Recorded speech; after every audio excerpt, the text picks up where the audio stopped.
Hey everyone, hello. Welcome to the Little Hiker Book Club. This is episode 3, and this month our book is The Great Smoky Mountain Salamander Ball. And just as a reminder, for every Little Hiker Book Club, we're going to read a book, sing a song, and do an outdoor activity. So let's get started with our book. The Great Smoky Mountain Salamander Ball by Lisa Horstman, and Charlie is going to help me read. On top of the car roof, the camp gear was stacked, and into the car with their suitcases packed went both Sarah's parents, with Sarah there too. They had places to go, they had fun things to do. Sarah wriggled and squiggled inside the big car and asked, "Are we there yet?" because it seemed far. They were bound for the Smokies, that wonderful spot where hikes would be hiked and fish would be caught. Once in the Smokies, the days went by fast, with hiking and swimming and fishing lines cast.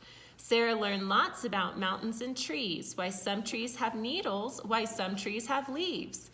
The mountains and Sarah were no longer strangers. She'd joined the ranks of the park's junior rangers. She'd work hard to earn a nice shiny badge awarded to her by Park Ranger Madge. Are you a junior ranger? No? Okay. Picking up litter had been quite a chore. Hiking was tough, though she liked to explore. But she knew of one kid who cheated and lied. He bragged about hiking he'd not even tried. And that isn't all. There was more Sarah knew. He's not just a liar, but a big bully too. He'd yanked off the tail of a little red newt before it escaped and hid under a root. That is not good, is it, Gus? No. Then came the night Sarah just couldn't sleep. Dreams wouldn't come, so she tried counting sheep, till she heard a strange noise and peeked from her tent and sneaked through the darkness with no one's consent. Poking through trees, she came to a hollow. She saw teeny footprints and started to follow. Crunch, she looked down, a small piece of paper. There in the dark, it had almost escaped her. I wonder what she saw. It seemed to be some kind of fine invitation of which Sarah studied with great fascination. She held it up close to the eyes in her head and started to read it. And here's what it said. To salamanders big, to salamanders small. Come one, come all to the salamander ball. We'll have a big party, yes, this much is true, with feasting and dancing and playing games too. Oh, that sounds like fun. Then what she saw, she couldn't resist. She just had to follow, for there in the midst. There's some lightning bugs right here. That's right.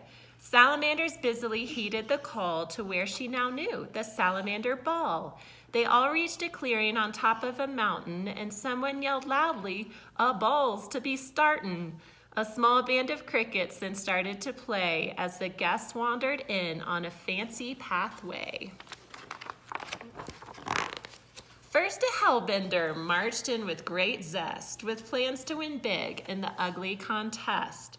Next came a pygmy, the smallest of small. He took a high place, it made him look tall. The zigzag salamanders all zigzagged in time to the beat of a drummer while standing in line. Behind them, the red cheeks swayed in the band, admiring their blushes to see whose was grand. Okay. Mud salamander bathed just for the occasion and found a dance partner without much persuasion. On went the dancing, they all kept time well. They lumbered and cha-cha'd and polka pell-melled. They moved up the mountain in pack after pack.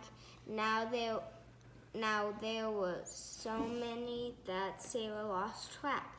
So many colors, so many sizes, so many talents, all hoping for prizes. Oh, do you like prizes, Gus? No? Yes? Yes. Laughing and watching from her hiding spot, Sarah saw weird things until she got caught. 2 alert newts called out, "It's a spy!" Sarah stopped laughing and tried not to cry. Everyone froze. This was not a good thing. The salamander ball was a top-secret fling. They circled around her and grumbled and glared. They all moved in closer, and Sarah got scared. Oh, no. "What to do now?" yelled a voice above all. "No human has been to our salamander ball. It's ruined for sure. Forget having more. The ball would be crowded with humans galore." Sarah was sorry that she'd spoiled their fun, and just when their party had barely begun. But then someone called amid the uproar, "Let's make this girl an ambassador." "What's that?" they all muttered, craning their heads, as up stepped Simon, blushing bright red. He was a true leader, somewhat of a brain. They all stopped to listen. He began to explain. "Ambassadors help us to see wrong from right. They help keep the peace instead of a fight. She'd be the one to teach the human race to respect salamanders in our Smoky Mountain place." They all stared at Sarah, and what could she do? Ambassador she'd be, and a diplomat too. So now it was time for some grand lecturing on 2 golden rules of salamandering. "Rule number 1, began Simon right off. "Put back that salamander before you take off. His home's in the Smokies and not home with you. He's happiest there, and the weather's right too." Heel. And rule number 2 should never be broken. One to remember long after I've spoken. The Great Smoky Mountains has been home since creation, so please treat them kindly when you're here on vacation. They gave her a ribbon that made her proud-hearted. The music began and the party restarted. A race for the fastest began with a shout, and a prize for the best spots was then given out. Near one clump of trees, a scary movie was shown of a salamander chased by a boy just half grown. That kid was just curious and needed to know if a tail gets yanked off, will another one grow? And does it grow back? Yes, but should you ever yank a salamander tail? No. That's right. Then trumpets blasted, a pageant took place to decide which contestant was fairest of face. Not to be missed was a fine diving show, making all in the crowd shout, "Magnifico!" The party went onward throughout the dark night, and Sarah fought sleep off, but try as she might, her eyes soon grow heavy. She dropped off to sleep and went off to dreamland without counting sheep. Just think if this story had happened to you. Was it simply a dream, or was it all true? Well, Sarah grew up and now she's a ranger. She protects salamanders from possible danger. So maybe she dreamed it, but then maybe not. What matters the most is what she was taught. And maybe, just maybe, if you make a request, she'll tell you about that salamander fest. And if Sarah likes you, she'll show you the badge awarded to her by Park Ranger Madge. But look very closely, there's a little bit more. A ribbon attached reads Ambassador. And these letters stand for United States National Parks. That's right.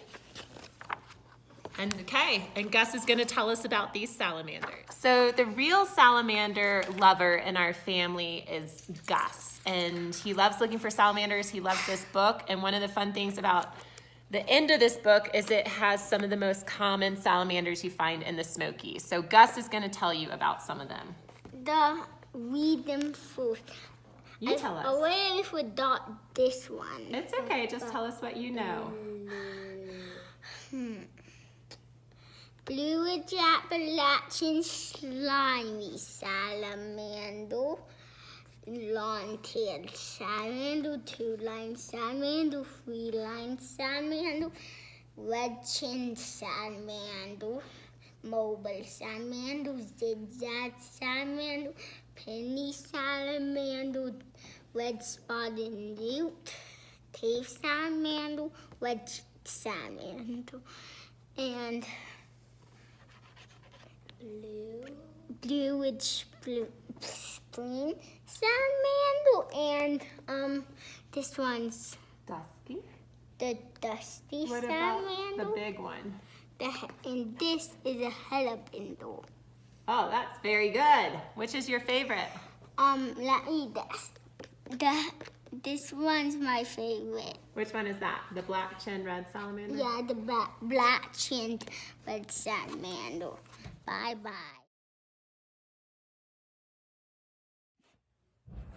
Hey y'all, Charlie and Gus and Jen and I are on a big road trip out west and in Telluride, Colorado right now. So thought I'd do a little road trip themed song for you.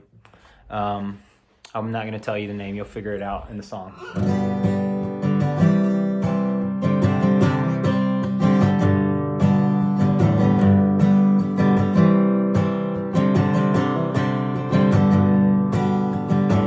Riding in the car with my family on a summer vacation from sea to shining sea.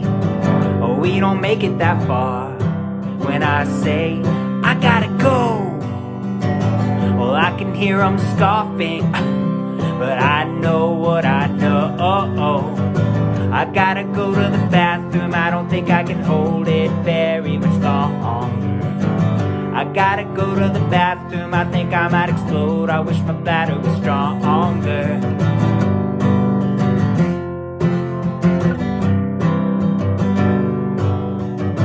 Well, my dad is driving, he never listens to us. He just says keep your voice down, you're in the back of the bus. But I'm not even joking, I really need an exit. And if I don't get one, you're all gonna regret it. I gotta go to the bathroom, I don't think I can hold it very much longer. I gotta go to the bathroom, I think I might explode. I wish my bladder was stronger.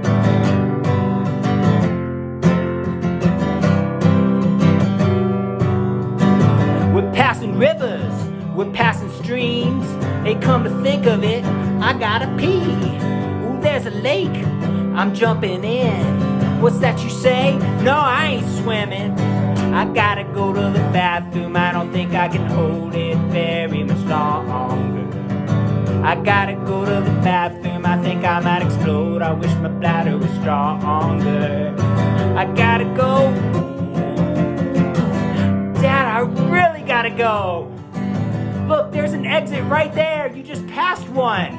Can't you stop, please? I'm gonna get a urinary tract infection.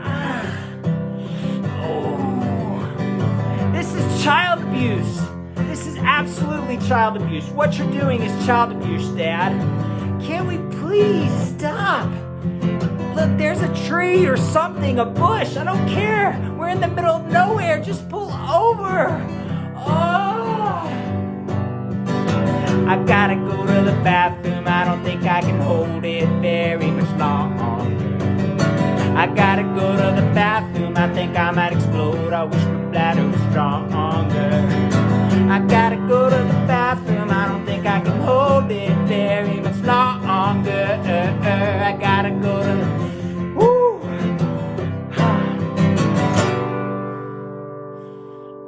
We've all been there.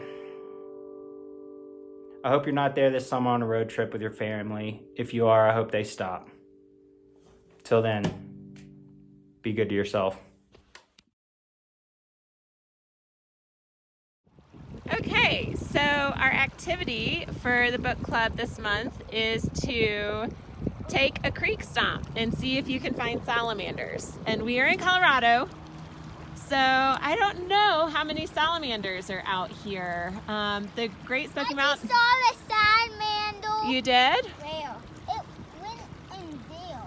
Well, I guess there are salamanders here, but the Great Smoky Mountain National Park is called the salamander capital of the world because of all the salamanders. But wherever you go, if there's water nearby, you can have fun looking to see what you can find. It may not be a salamander. You may find A claw crab. a what? A crawdad or A claw. tadpoles or fish eggs or water bugs.